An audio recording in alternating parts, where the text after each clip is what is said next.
आज की जो ये वीडियो है यूपी स्कॉलरशिप से रिलेटेड सभी छात्रों के लिए बहुत ही ज़्यादा इंपॉर्टेंट साबित होने वाली है। जी हाँ गाइस, क्योंकि इस वीडियो में हम लोग कंप्लीट डिटेल में बात करेंगे कि आप लोगों का इस बार स्टेटस कहाँ से शो हो रहा है, आप लोग करेक्शन कहाँ से कर सकते हो। साथ ही आप लोग जब करेक्शन का पोर्टल ओपन कर रहे हो तो रिस्पांस फ्रॉम पीएफएस का मतलब क्या है, यूआईडी इनवैलिड फॉर डीबीटी का मतलब क्या है, डुप्लीकेट इनकम सर्टिफिकेट का सलूशन क्या है, मतलब ये सभी चीज़ें क्यों दिखा रहा है, इसका रीज़न क्या है, इसको आप लोग कैसे सॉल्व आउट कर सकते हो, इसको कैसे करेक्ट कर सकते हो, सारा कुछ इस वीडियो में डिटेल में जानेंगे। साथ ही अगर आपका स्टेटस ऐसा शो हो रहा है तो आपका फॉर्म सब कुछ सही है, आपकी स्कॉलरशिप नेक्स्ट वीक में आने के पूरे पूरे चांसेज है। चलिए वीडियो को शुरू करते हैं। अगर आप लोग चैनल पर नए हो तो चैनल सब्सक्राइब करके बेल आइकन को प्रेस कर लीजिएगा। सिंपली आपको करना क्या होगा, मैं आपको करेक्शन के पोर्टल पर चल के मैं आपको लाइव अभी करेक्शन का पोर्टल ओपन करके दिखाता हूँ। और जो आप लोग बहुत सारे लोग बोले हैं रिस्पांस फ्रॉम पीएफएस मेरे में दे रहा है, उसका मतलब क्या है, सब कुछ मैं आपको डिटेल में समझाता हूँ। ध्यान से देखते जाओ।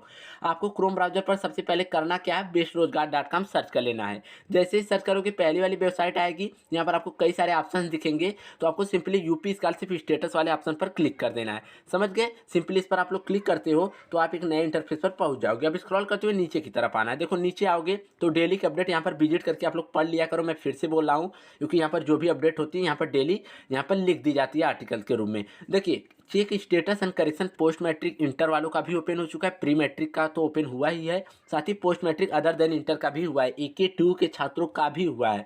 मुझे AK2 इसलिए बोलना पड़ा, बहुत सारे लोग बोले सर AK2 का कब खुलेगा, बी फार्मा का कब खुलेगा। देखिए सबका ओपन हो चुका है। मैं आपको एक ओपन करके दिखाता हूँ। फ्रेश का भी हुआ है लेकिन मेरे पास रिन्यूअल का आईडी पासवर्ड है, तो मैं आपको रिन्यूअल का ओपन करके दिखाता हूँ। फिर रिस्पांस फ्रॉम पीएफएमएस और किनकी स्कॉलरशिप अगले हफ्ते से आएगी सब कुछ समझेंगे।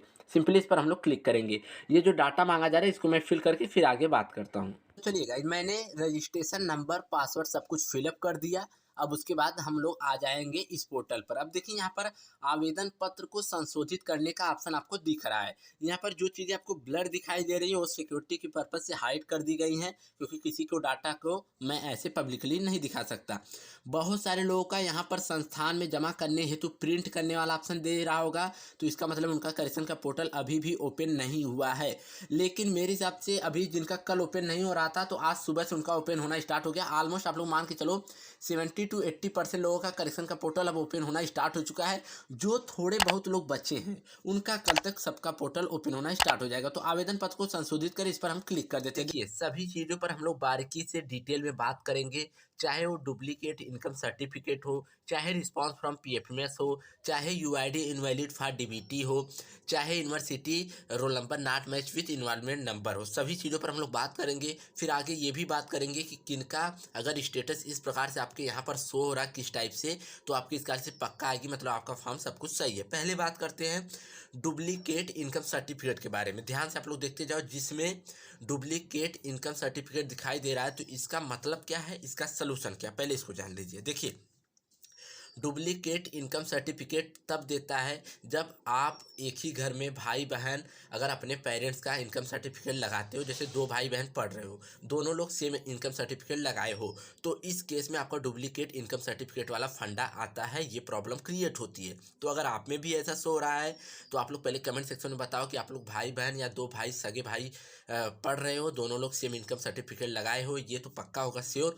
तो इसका सलूशन एक है, आप लोग 10th की मार्कशीट, 12th की मार्कशीट और इसका एक फ़ोटोकॉपी लेके एक एप्लीकेशन के साथ अपने कॉलेज में एप्लीकेशन दे दो, ये प्रॉब्लम सॉल्व हो जाएगी। इससे बहुत ज़्यादा टेंशन लेने की बात नहीं है। ऐसा मत सोचना कि इससे मेरी स्कॉलरशिप रुकेगी। सिर्फ आपको कॉलेज में बात करके एक एप्लीकेशन दे देना है। डुप्लीकेट इनकम सर्टिफिकेट का फंडा समाप्त। इसका रीज़न भी मैंने बता दिया। सगे भाई बहन या सगे दोनों भाई लोग एक ही पेरेंट्स का इनकम सर्टिफिकेट लगाए हो तो ये केस जनरेट होता है। अब बात करते हैं उसके बाद ये वाला Aadhaar number already exist for same benefit type and scheme. Aadhaar number, ये देखिए आधार नंबर वाला ये जो दे रहा है, Aadhaar number already exist for same beneficiary type and scheme. इसका मतलब यही है कि आपका एक आधार से 2-3 बैंक अकाउंट लिंक है, मतलब Aadhaar number already exist for same beneficiary type and scheme, मतलब आपका एक आधार कई जगह लिंक है इसलिए ये दे रहा है, इसके लिए आपको बैंक में जाना पड़ेगा। दूसरा यहाँ पर एक चीज़ आप लोग देखोगे, आधार UID is invalid for DBT। DBT मतलब आप लोग जानते हो डायरेक्ट ट्रांसफर जो होता है आपके अकाउंट में पैसा स्कॉलरशिप का, उसको DBT बोलते हैं। आपको पता भी होगा DBT के थ्रू स्कॉलरशिप बैंक अकाउंट में ट्रांसफर की जाती है। तो उसके लिए देखो UID is invalid for DBT मतलब वही वाला फंड है जो पिछले साल नहीं सो रहा था कि आपके आधार बैंक से लिंक नहीं होगा। तो इस केस में आपको कुछ नहीं करना, आप लोग बैंक में जाके बस इसका एक फ़ोटो कॉपी लेके, नहीं तो इसका ये स्क्रीनशॉट लेके आप लोग बैंक में दिखा दोगे तो लोग आपको इसका सलूशन बता देंगे। समझ गए, ये चीज़ हमारी हो गई। और ये जो दे रहा है कि UP board high school roll number not match UP board database, ये तो आपके कॉलेज का काम है, ये आपके कॉलेज वाले सही करेंगे, कॉलेज में बात कर लोगे। बाकी यहाँ पर कुछ लोगों का शो हो रहा होगा कि अटेंडेंस लेस देन 75%। तो 75% का फंडा तो आप लोग समझते ही हो, वो तो पिछली बार भी हुआ था, इस बार भी हुआ। तो 75% वाला फंडा से कोई दिक्कत नहीं होती क्योंकि क्लासेस चली नहीं है। तो अटेंडेंस 75% वाला वो इशू दिखाता है। वो कॉलेज वाले जब आपका अटेंडेंस चढ़ा देंगे, ऑनलाइन जो पोर्टल पर चढ़ाया जाता है, जैसे AQ2 का AMS पर चढ़ाया जाता है, तो आपका ये 75 वाला फंडा ये समाप्त हो जाएगा। इसके लिए आपको कुछ भी नहीं करना, ये आपके कॉलेज वाले सही कर देंगे। समझ गए। बाकी बहुत लोगों का दे रहा होगा कि आपका 60% से कम है टेक्निकल कोर्स में एडमिशन लेने के लिए, तो इसलिए आपको स्कॉलरशिप नहीं दी जाएगी। बहुत लोगों का यहाँ पर दे रहा होगा कि you are not eligible for scholarship ऐसे करके for technical course less than 60%। तो देखिए 60% OBC जनरल वालों के लिए तो नहीं हटा, अगर 60% से कम है तो स्कॉलरशिप नहीं आएगी। लेकिन इस बार हुआ क्या है, SC और SC कैटेगरी के जो छात्र थे उनके लिए 60% की अनिवार्यता समाप्त कर दी गई है। मतलब अगर आपका 60% से कम है तो भी इस बार आपको स्कॉलरशिप दी जाएगी। प्रीवियस वीडियो अभी जो अपडेट आई थी तो मैंने आपको बताया था किसके लिए, SC और ST कैटेगरी के लिए। समझ गए, ये सब चीज़ें हो गई। अब देखिए बहुत सारे लोगों में यहाँ पर क्या दिखाई दे रहा है, रिस्पांस फ्रॉम PFMS। तो रिस्पांस फ्रॉम PFMS जिसका दिखाई दे रहा है और ये ऊपर कुछ भी नहीं दिखा रहा, बस अगर जिसमें सिर्फ रिस्पांस फ्रॉम PFMS दिखाई दे रहा है, इसका मतलब उसके फॉर्म में कोई भी गड़बड़ी नहीं है। करेक्शन यहाँ पर जो भी करना हो आप लोग कर सकते हो। कुछ ही चीज़ें एडिट हो रही है यहाँ पर, तो आप लोग बैंक का अकाउंट IFSC कोड नहीं चेंज कर पाओगे, मैं ये बात क्लियर कर दे रहा हूँ। ऑप्शन नहीं दे रहा है चेंज करने का, तो आप लोग वैसे ही फाइनल सबमिट कर सकते हो।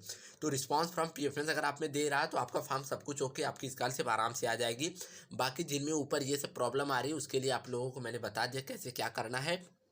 और हाँ, बहुत सारे लोग बोल रहे थे कि सर क्या इसके लिए फिर से फाइनल सबमिट, आपको फाइनल सबमिट की हार्ड कॉपी कॉलेज में जमा करनी होगी। तो देखिए अगर आप अपने फॉर्म में कोई करेक्शन नहीं करते हो तो आप लोग सबमिट करके चले आओ, आपको हार्ड कॉपी जमा करने की ज़रूरत नहीं है। लेकिन अगर आप अपने फॉर्म में कोई भी करेक्शन करते हो तो आप अपने कॉलेज में एक हार्ड कॉपी दे दोगे तो बहुत अच्छी बात है। देखो हार्ड कॉपी कंपलसरी नहीं है, नहीं दोगे तब भी कोई दिक्कत नहीं होती, लेकिन इसकी करेक्शन करने के बाद हार्ड कॉपी कॉलेज वाले मांगते हैं। तो आप लोग कॉलेज वालों के मांगने से पहले मैं कहूँगा कि अगर करेक्शन करते हो तो करने के बाद इसकी हार्ड कॉपी ले जाके अपने कॉलेज में जमा कर लो। ये आपकी सेफ्टी के लिए मैं बता रहा हूँ, ताकि बाद में इस कॉलेज से मिलने में आपको दिक्कत ना हो। बाकी आपके स्टेटस में आपके करेक्शन के पोर्टल में यहाँ पर कैसा क्या शो हो रहा है आप लोग मुझे कमेंट सेक्शन में बताइए, मैं नेक्स्ट वीडियो में उसका सलूशन बताऊँगा। बाकी इसके बारे में मैं डिटेल में जानकारी ले रहा हूँ, DWO से बैंक में पता कर रहा हूँ, जो भी मुझे अपडेट मिलेगी मैं आपको वीडियोज़ के माध्यम से बताता जाऊँगा। और जब प्रॉपर स्टेटस आएगा तो उसके बारे में भी मैं आपको जानकारी दूँगा। तो आप लोग चैनल को सब्सक्राइब कर सकते हो अगर वीडियो पसंद आती हो तो। तब तक के लिए बाय बाय, टेक केयर।